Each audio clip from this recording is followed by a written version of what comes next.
سلمان فارسی کی کہانی سن لو۔ مجوسی کے بیٹے تھے، حق کی طلب میں نکلے، باپ نے گھر سے نکال دیا۔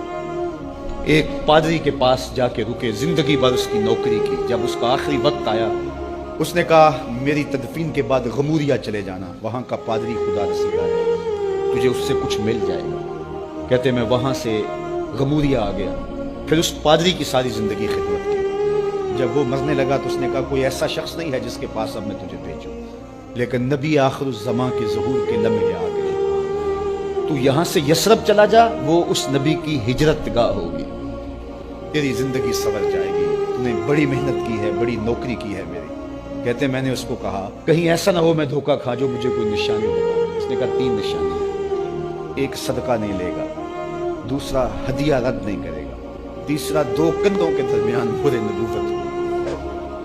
کہتے ہیں میں نے اس کی تدفین کی، یثرب کی جانب جاتے ہوئے ایک قافلے میں شامل ہو گیا۔ انہوں نے مجھے پکڑ کے اپنا غلام بنا لیا، لیکن میرے پہ مہربانی یہ کی کہ مجھے بیچا جا کے مدینے میں۔ ایک یہودی نے مجھے خرید لیا، میں اس کے باغ میں گوڈی کرتا تھا، کام کرتا تھا، کھجوریں توڑتا تھا، لیکن میں انتظار میں تھا کہ کبھی وہ نبی آخر الزمان آئے تو مجھے دید ہو، کبھی عرش پر، کبھی فرش پر، کبھی ان کے در، کبھی در بدر۔ غم عاشقی تیرا شکریہ، میں کہاں کہاں سے گزر گیا۔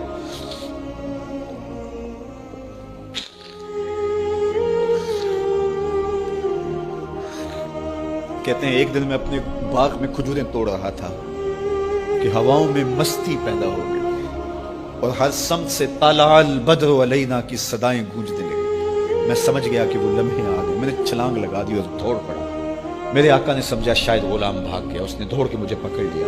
میں نے اس کو کہا کہ میں نوکر تیرا ہی ہوں، لیکن دل نوکر کسی اور کا ہے، میں بھاگوں گا نہیں، مجھے جانے دے۔ میں کچھ کھجوریں لے گیا تھا صدقے کی نیت سے، جا کے حضور کو پیش کی۔ آقا کریم نے فرمایا ہم نبی صدقہ نہیں لیتے۔ کہتے ہیں نشانی ایک پوری ہو گئی۔ کہتے ہیں کہ میں کچھ دنوں کے بعد اور کھجوریں لے گیا اور میری نیت ہدیہ کی تھی، میں نے پیش کی، حضور نے قبول فرما لی۔ لیکن میں بھی کہتا تھا تیسری نشانی بھی پوری ہو لے تو پھر مانوں گا، اور وہ کیا تھی؟ 2 کندھوں کے درمیان مہر نبوت۔ کہتے ہیں ایک دن حضور میرے باغ میں آئے اور آقا کریم نے اپنے مبارک کندھے پہ چادر رکھی ہوئی تھی اور چادر کی اوٹ میں مہر نبوت چھپی ہوئی تھی، اور میں پیچھے ہو کے دیکھتا تھا، اور میری آرزو یہ تھی کہ کوئی تیز جھونکا ہوا کا آئے اور چادر ہٹ جائے اور میں مہر نبوت کی زیارت کر لوں۔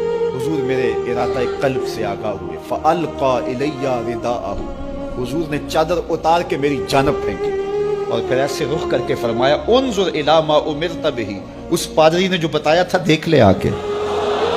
تو کہا میں نے دیکھا کہ حضور کے درمیان